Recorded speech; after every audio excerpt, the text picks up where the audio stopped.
BTS के members अपने stage concerts के लिए बहुत ही मेहनत करते हैं और उन्हें इतना अच्छा बनाने के लिए उन्हें कड़ी रिहर्सल भी करनी पड़ती है, जिसकी वजह से वो बहुत ज़्यादा थक भी जाते हैं। लेकिन आर्मीज, क्या आप जानते हो कि एक बार स्टेज पर जंगकुक बेहोश हो गए थे और उनको ऑक्सीजन मास्क तक लगाना पड़ गया था क्योंकि उनको सांस नहीं आ रही थी और वो इतना ज़्यादा थक गए थे। कई बार डांस करते टाइम या फिर प्रैक्टिस करते टाइम भी हमारी मसल्स इतनी ज़्यादा एक्सरसाइज की वजह से फूल जाती हैं कि हमको सांस लेने में बहुत दिक्कत होने लगती है। और यही सेम चीज जंगकुक के साथ भी हुई थी, जिसको खुद उन्होंने बीटीएस की एक डॉक्यूमेंट्री में रिवील करा था। और ये सब सुनने में काफी ज्यादा अजीब और खतरनाक लगता है।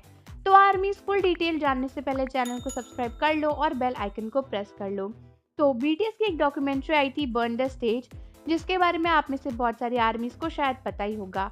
इस डॉक्यूमेंट्री में बीटीएस ने अपने टूर और अपने कॉन्सर्ट्स के बारे में काफी सारी चीजें बताई थी और ये बताया था कि हर कॉन्सर्ट में उनकी बैक स्टोरी क्या थी और उनके साथ क्या-क्या हुआ था। तो इसी डॉक्यूमेंट्री में जब बीटीएस ने अपने अच्छे और बुरे दोनों दिन आर्मीज के सामने रखे, तब इसके सेकंड और थर्ड एपिसोड में रिवील किया गया कि किस तरीके से कॉन्सर्ट के दौरान जंगकुक की तबीयत ठीक नहीं थी और उसके बाद जैसे ही शो खत्म हुआ वो ऑलमोस्ट बेहोश हो गए थे और उसके बाद जंगकुक को ऑक्सीजन मास्क तक देना पड़ गया था। दोस्तों, एक्चुअली हुआ ये कि इस कॉन्सर्ट के दौरान जंगकुक की तबीयत पहले से ही खराब थी, लेकिन कॉन्सर्ट में लगातार परफॉर्म करने की इच्छा थी जंगकुक की, जिसकी वजह से उन्होंने काफ़ी ज़्यादा फिजिकल एक्सरसाइज करी और डांस भी किया, कॉन्सर्ट के टाइम पर गाना भी गाया। और उसके बाद जंगकुक इतना थक गए थे कि जैसे ही वो बैक स्टेज गए वैसे ही वो बेहोश हो गए थे। यही नहीं, बल्कि ये रिवील किया गया कि जंगकुक को ऑक्सीजन मास्क भी देना पड़ गया था क्योंकि उनको सांस नहीं आ रही थी। और दोस्तों, सिर्फ बीटीएस के साथ ही नहीं, ऐसा बहुत सारे के-पॉप आइडल्स आर्टिस्ट के साथ होता है, क्योंकि स्टेज पर नॉन स्टॉप 3-4 घंटे डांस करना और नॉन स्टॉप गाना गाना बहुत ही मुश्किल होता है। मतलब पूरी एनर्जी एग्जॉस्ट हो जाती है। इवन बीटीएस के बाकी मेंबर्स ने ये भी रिवील किया था कि उस समय जंगकुक काफी छोटे थे और जब उनके साथ ऐसा हुआ था तो बीटीएस के मेंबर्स बहुत डर गए थे। जैसे कि आरएम ने बताया था कि उनको तो बहुत ही डर लग रहा था कि जंगकुक के साथ ये क्या हो गया, और जिन भी बहुत टेंशन में आ गए थे। शुगा का कहना था कि उन्हें बहुत ही टेंशन हो गई थी क्योंकि जंगकुक हमेशा से ही फिट रहे हैं, बहुत ही हेल्दी रहे हैं।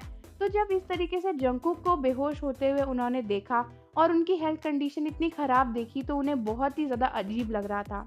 जंगकुक ने भी बताया कि उन्हें उम्मीद नहीं थी कि वो शो के बाद इस तरीके से बेहोश हो जाएंगे। उनको लगा था कि वो थक रहे हैं, लेकिन उन्हें इस बात का अंदाजा नहीं था कि उनकी बॉडी इतना ज़्यादा एग्जॉस्ट हो चुकी है कि शो खत्म होते ही वो चल भी नहीं पाएंगे।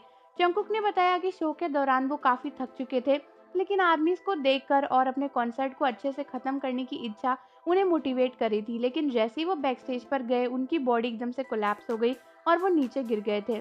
तो आर्मीज, मुझे कमेंट करके ज़रूर बताओ कि आप बीटीएस के गोल्डन मांगने जंगकुक की इस इंसिडेंट के बारे में जानते थे या फिर नहीं। साथ ही साथ जाने से पहले चैनल को सब्सक्राइब कर लीजिए, बेल आइकन को प्रेस कर दीजिए। मिलते हैं आपसे अगली वीडियो के साथ।